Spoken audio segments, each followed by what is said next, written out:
लद्दाख से हर भारतीय के दिल को छू जाने वाली गर्व की खबर सामने आई है। लेह में हाथ से बना खादी का सबसे बड़ा तिरंगा फहराया गया। इस मौके पर सेना प्रमुख जनरल एमएम नरवणे और लद्दाख के लेफ्टिनेंट गवर्नर आर.के. माथुर मौजूद रहे। ये तिरंगा खादी से बना सबसे विशाल ध्वज है।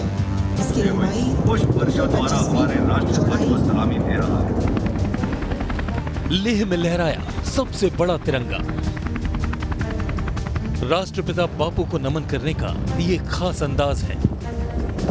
एलएसी के पास देश की आन बान शान। गांधी जयंती के मौके पर हिंदुस्तान को मिली सौगात। लेह की चोटियों पर 1400 किलो का तिरंगा। देख लो दुश्मन ये तिरंगा ध्यान से।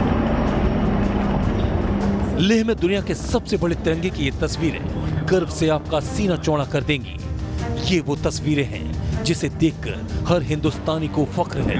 पुष्प वर्षा द्वारा हमारे राष्ट्रध्वज को सलामी दे रहा है। लेह में गांधी जयंती के मौके पर खादी का सबसे बड़ा तिरंगा फहराया गया। ये तिरंगा लेह की जनिस्कार पहाड़ी पर लगाया गया। तिरंगे को सलाम करने के लिए हेलीकॉप्टर से फूलों की बारिश भी की गई। लेह के उपराज्यपाल आर.के. माथुर ने इसका उद्घाटन किया।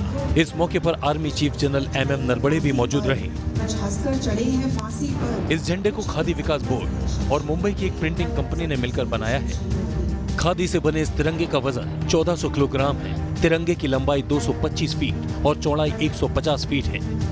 इसे बनाने के लिए 4500 मीटर खादी के कपड़े का इस्तेमाल किया गया है। 70 कारीगरों को इस राष्ट्रध्वज को तैयार करने में 49 दिन लगे। सुरक्षा बलों ने इस झंडे को देश भर के ऐतिहासिक स्मारकों, अहम जगहों पर फहराने की योजना बनाई। इस झंडे को 8 अक्टूबर को एयरफोर्स डे पर हिंडन ले जाया जाएगा। Team news nation. आगे बढ़ते हैं। एलएसी पर चीन की हर हरकत का मुंह तोड़ जवाब देने के लिए भारतीय सेना ने सीमा पर जबरदस्त मोर्चेबंदी की है। एलएसी पर K9 वज्र की पहली रेजिमेंट तैनात कर दी गई है, जो एलएसी पर भारत की सैन्य ताकत में जबरदस्त इजाफा कर रहे हैं। सेना प्रमुख नरवणे पूर्वी लद्दाख के दौरे पर हैं। भारतीय सेना की तैयारियों के बीच नरवणे ने कहा कि भारतीय सेना हर चुनौती के लिए तैयार है।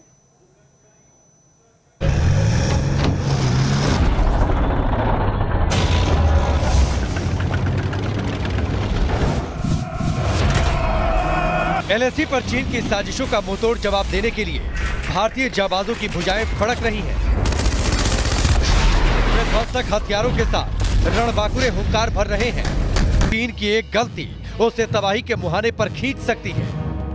दरअसल सरहद पर चालबाज चीन को मुंहतोड़ जवाब देने के लिए भारत ने जबरदस्त मोर्चेबंदी कर रखी है। एलएसी पर भारत ने अपने सैन्य तैयारियों के तहत K9 वज्र की पहली रेजिमेंट को तैनात कर दिया है। K9 वज्र की तैनाती पूर्वी लद्दाख के फॉरवर्ड एरिया में की गई है। K9 वज्र तोप की तैनाती ऐसे वक्त में की गई है जब एलएसी से सटे इलाकों में चीनी सेना जमकर ड्रोन का इस्तेमाल कर रही है। यही नहीं, चीन की सेना भारत को बातचीत में उलझाकर लद्दाख से लेकर अरुणाचल प्रदेश तक 10 नए हवाई ठिकाने बना चुकी है। चीन की सेना लद्दाख के करीब सैन्य शिविर और निगरानी टावर भी बना चुकी है। लिहाजा खतरा लगातार बढ़ता जा रहा है। खुद आर्मी चीफ लगातार हालात पर नजरें बनाए हुए हैं। आर्मी चीफ जनरल नरवणे ने पूर्वी लद्दाख के चुशुल सेक्टर में रेजांगला युद्ध स्मारक का दौरा किया और राष्ट्र के लिए अपने प्राणों की आहुति देने वाले वीरों को श्रद्धांजलि दी और साथ में चीन को चेतावनी देते हुए कहा कि भारत दुश्मन की किसी भी चुनौती का मुंहतोड़ जवाब देने के लिए पूरी तरह तैयार है। The Chinese have deployed in considerable numbers all across eastern Ladakh, and not only in eastern Ladakh but all across the northern front, right up to our eastern command also. So definitely there has been an increase in their deployment in the forward areas, which remains of course a matter of concern for us. But we are regularly monitoring all their movements, and based on whatever inputs we get, we are also carrying out matching developments both in infrastructure as well in terms of the troops that are needed to counter any threat. So we are, I think, at the moment quite well poised to meet any eventuality. K9 वज्र को इस तरह से तैयार किया गया है कि वो युद्ध की तेजी के मुताबिक अपना प्रहार धीमा या तेज कर सकती है। ऐसा मुमकिन होता है इसके 3 अलग अलग तरह के फायरिंग मोड की बदौलत।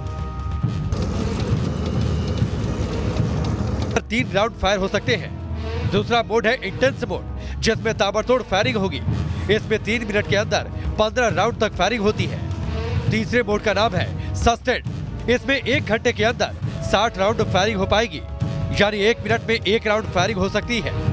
K9 वज्र तोपें साउथ कोरिया के बेसिक K9 थंडर टैंक का भारतीय संस्करण है। पाकिस्तान और चीन की सीमा पर मिल रही चुनौतियों को देखते हुए इस तोप की जरूरत लंबे समय से महसूस की जा रही थी। भारतीय कंपनी लार्सन एंड टुब्रो यानी L&T ने दक्षिण कोरियाई कंपनी हार्मा डिफेंस के साथ मिलकर इस तोप पर रिसर्च किया और फिर इसे भारतीय जरूरतों के मुताबिक ढाला गया। मेक इन इंडिया के तहत K9 वज्र का निर्माण भारत में ही किया जा रहा है।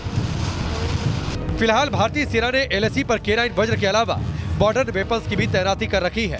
संकेत साफ है कि इस बार अगर चीन ने कोई भी हिमाकत की तो उसे मुंहतोड़ जवाब देने में मिनटों का भी वक्त नहीं लगेगा। Team news nation.